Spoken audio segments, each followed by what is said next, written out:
Welcome class 8 Sakina public school 8th class के student chemistry में second chapter पढ़ रहे हैं एटॉमिक स्ट्रक्चर। एटॉमिक स्ट्रक्चर में हमने बहुत सारी बातें की हैं।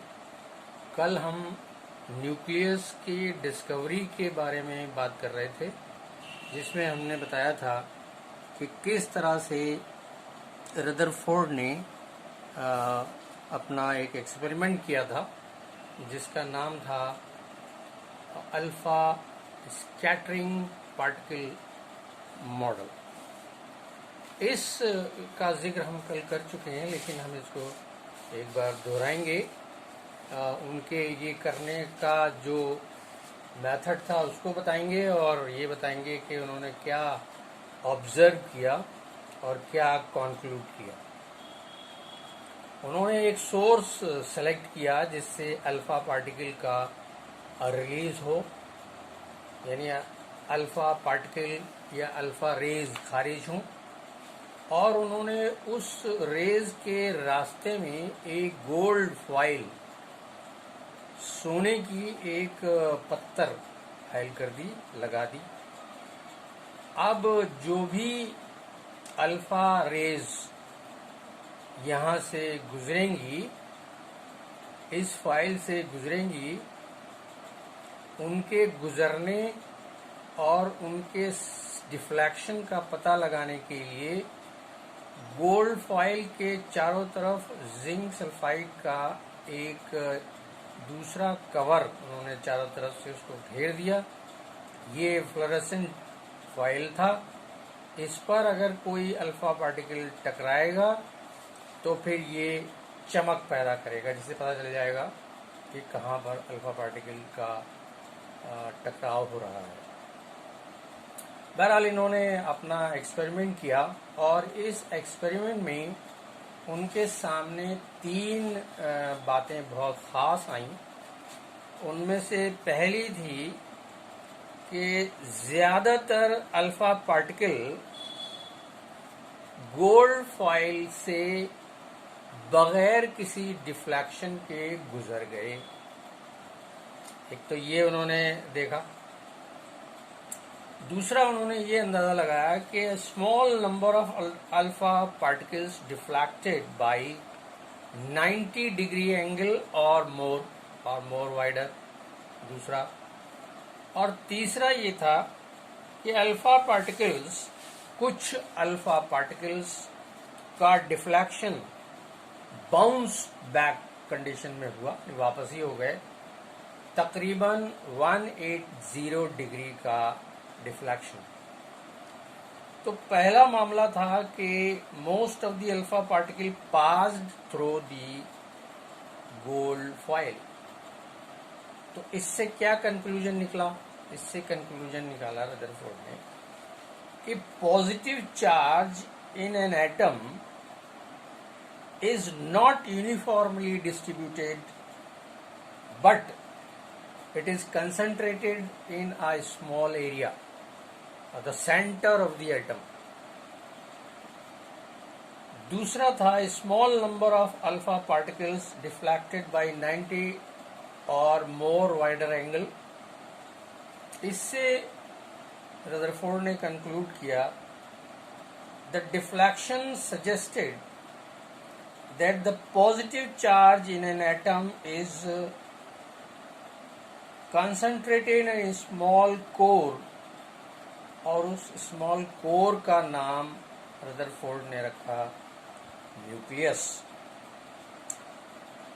A few alpha particles bounce back deflected through 180 degree। इसके बारे में इनका कंक्लूजन था only a few alpha particles bounce back, suggested that heavy positively charged nucleus occupies a very small fraction of total volume of the atom. तो ये इनके observation रहे और ये इनके कंक्लूजन रहे। रदरफोर्ड ने देखा और कहा कि हमारे मॉडल में हम जो बताना चाह रहे हैं, रदरफोर्ड जो बताना चाह रहे हैं, उन्होंने कहा हमारे मॉडल में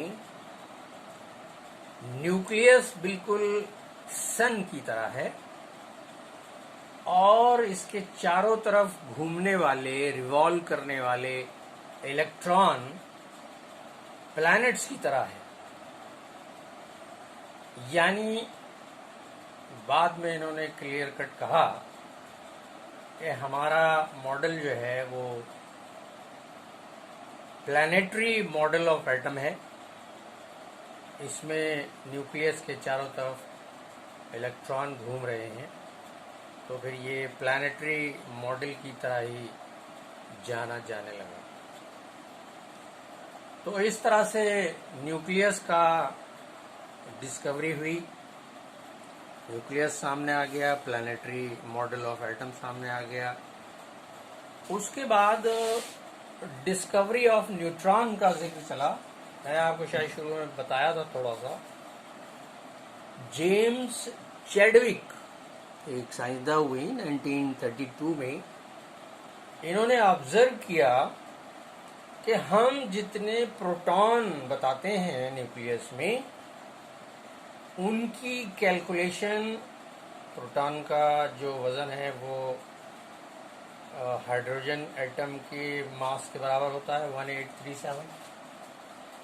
तो उन्होंने कहा जितने हम बताते हैं प्रोटॉन, उनको अगर 1837 से मल्टीप्लाई किया जाए तो it does not match with the atomic mass of the nucleus और एटम। तो फिर कोई चीज तो है ऐसी जो बढ़ रही है, क्योंकि ये जो एटॉमिक मास है ये तकरीबन हमारी कल्पना से डबल है। तो उन्होंने इसका जवाब दिया। फिर उन्होंने कहा कि कुछ ऐसे पार्टिकल भी हैं न्यूक्लियस के अंदर जिन पर कोई चार्ज नहीं है, यानी वो न्यूट्रल हैं और मास में प्रोटॉन के बराबर हैं। तो प्रोटॉन और न्यूट्रॉन मिलकर जो मास बनाते हैं वही एटम का एटॉमिक मास होता है। इसका मतलब एक न्यूट्रल पार्टिकल और भी है जिस पर कोई चार्ज नहीं है। तो बाद में रदरफोर्ड ने कहा कि ये जो न्यूट्रल पार्टिकल बताया चैडविक ने, ये और कुछ नहीं बल्कि न्यूट्रॉन है। ये तीसरा सब एटॉमिक पार्टिकल डिस्कवर हुआ जो न्यूक्लियस के अंदर मौजूद है। प्रोटॉन के बारे में आप एक बात याद रखिए, जितने प्रोटॉन होंगे न्यूक्लियस में, उसके बाहर ऑर्बिट में उतने ही इलेक्ट्रॉन होंगे। यानी अगर 10 प्रोटॉन हैं तो ऑर्बिट्स में 10 इलेक्ट्रॉन होंगे। लेकिन ये जरूरी नहीं है कि जितने प्रोटॉन हों उतने ही न्यूट्रॉन भी हों। ये कम या ज्यादा भी हो सकते हैं। इसीलिए कहा गया है कि atomic number is equal to the total number of protons in the nucleus of an atom. तो ये न्यूट्रॉन को लेकर नहीं था। न्यूट्रॉन कम ज़्यादा हो सकते हैं, ऐसा आपको देखने को मिलेगा कि नंबर ऑफ न्यूट्रॉन जो है कहीं कम है और कहीं ज़्यादा है। तो इसी की बुनियाद पर उस एटम का कुछ स्ट्रक्चर भी चेंज होता, उसको कहते हैं isotope. ISOTOPE।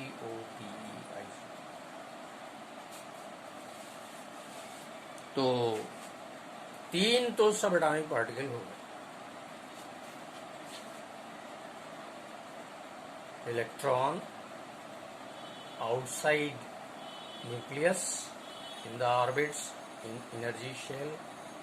Inside the nucleus are the protons, the positively charged particles, and inside the nucleus there are neutrons, the neutral particles, which are almost equal to that of the protons. तो ये हमको याद रखना है. उसके बाद आगे बढ़ें.